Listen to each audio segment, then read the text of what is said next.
Hi guys, welcome to the Greenman Rustics workshop.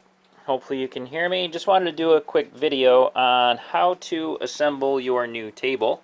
This is it, in case you're wondering. This is your new console table. And I'm just going to do a couple of quick clips on how to do the assembly. Going to be much faster than putting together a detailed instructions list. So you're going to see me here in just a second, and I'll introduce myself again for you. Okay, this is a picture of the bottom of the table. It'll be shipped in 4 pieces. You'll have the top section, the bottom section, and as you can see, I've labeled everything A through H. There will be a slice in the tape right here. So each side will have an A.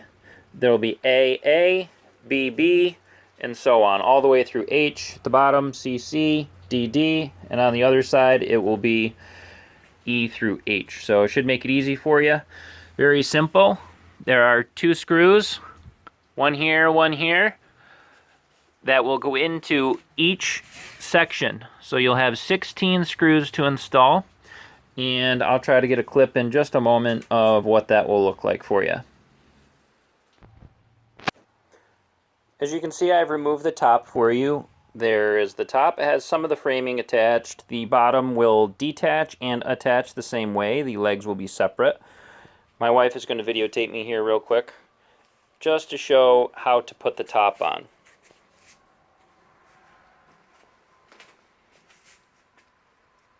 Hi guys, I'm Derek. Top, it's a little heavy. Just make sure you might want to use 2 people. Basically, it's going to sit right down in between the legs. First time I've done this, this is not rehearsed.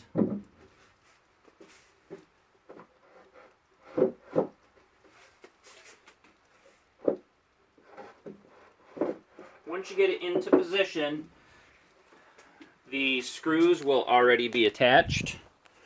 I'm leaving them attached for ease. You'll see right under here, the 2 screws will be just like that. Once you have it in position, you'll screw those in all 4 corners, down there, here, and here. I'd recommend doing the bottom first. And after that, you will have a complete table just like this. I hope you enjoy. Appreciate your business, and look forward to hearing from you.